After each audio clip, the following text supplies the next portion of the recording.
So, welcome to number 23.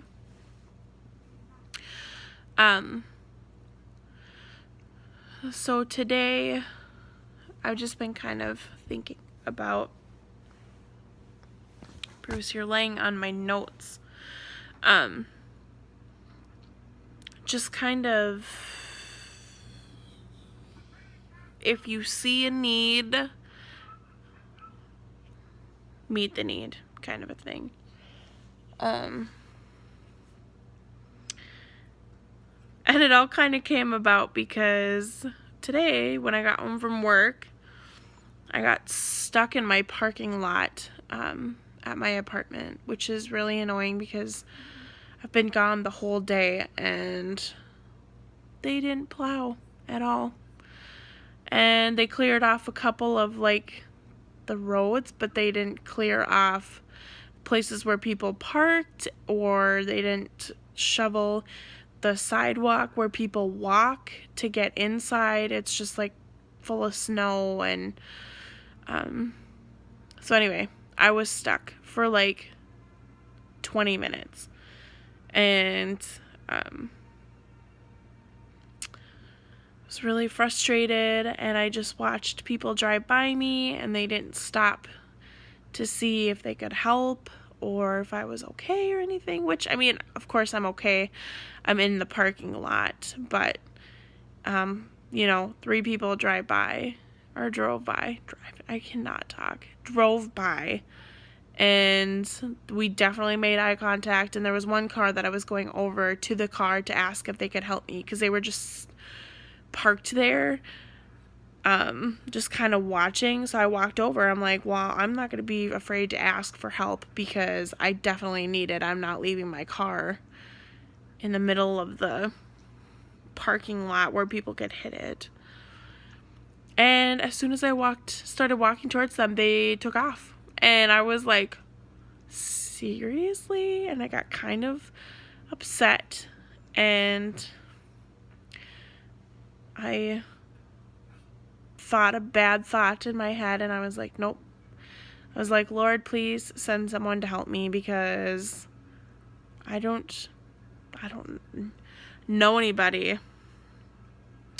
So 3 minutes later, as I'm trying to kick snow out from underneath my car, this really sweet lady came, and she's like, I was watching you from the second floor, and she's like, I saw 3 people drive by and they didn't stop to help, and she was like, I thought for sure one of them would stop, and no one did. And so she came up with a shovel and she started helping me, dig my way out. And then a really sweet elderly gentleman came out, and him and her helped me push my car into a spot, and it was really nice. And long story short, she started bad-mouthing this place that I live, the management and stuff, and I chose to keep my mouth shut. And I was like, yeah, I wonder, if they plow themselves or what. I was just because I don't know who I'm talking to. She could be the owner of the building or something. And not only that, I wanted to be different, and my goal is to respond differently than people respond. But I was very appreciative, and she was very sweet and kind for helping me. And that just got me thinking, if you have an opportunity not to say something negative, and if you have an opportunity to make a better choice, do it.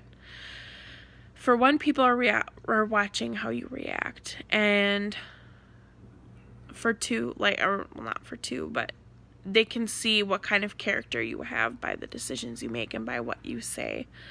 And I'm for sure not perfect, but I mean, if you have an opportunity to speak life into somebody, to see a need and to fill a need, if you have an opportunity to do something kind for someone, or even something as simple as a smile, do it. Because you never know the impact, positive or negative, that it could have on a person. If you have an opportunity to respond in frustration and anger, don't. I just think that that's really important. And, you know, it got me thinking when those people were driving by, like, yes, of course, it's like common courtesy, you know, to stop and help people. And I'm like, I wonder what,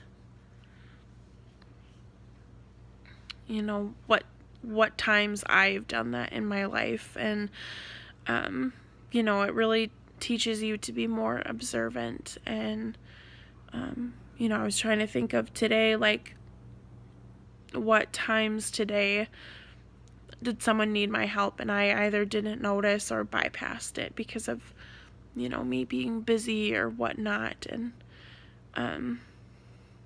it's kind of ironic because this morning in Micah, I think, was it 6:3, 6:8? I can't remember. But it talks about, you know, the Lord has already shown you a way to live, and that's to act justly, love mercy, and walk humbly with your God. And you know, what does it really mean to act justly and to love mercy? And I think walking humbly is like, you know, don't take yourself too seriously. And, you know, I want to be the one to make the opposite decision. Like I was talking about a little bit earlier, like there's an opportunity to do something positive or negative, and the response to a negative situation is usually people respond negative. I want to respond positively, and, you know, just be different, because that's what this world needs. The world doesn't need people to respond the same. They need people to respond differently. And you know, where people respond with hate, I want to respond with love. When people respond with frustration, I want to respond with peace. And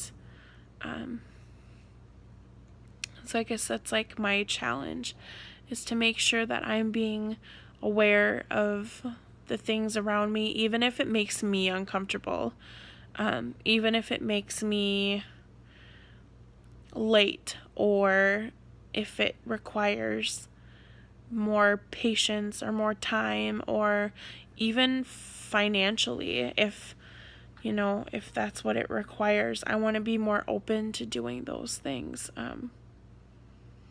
because even the silly little situation I was in today, I'm like, man, I would have given,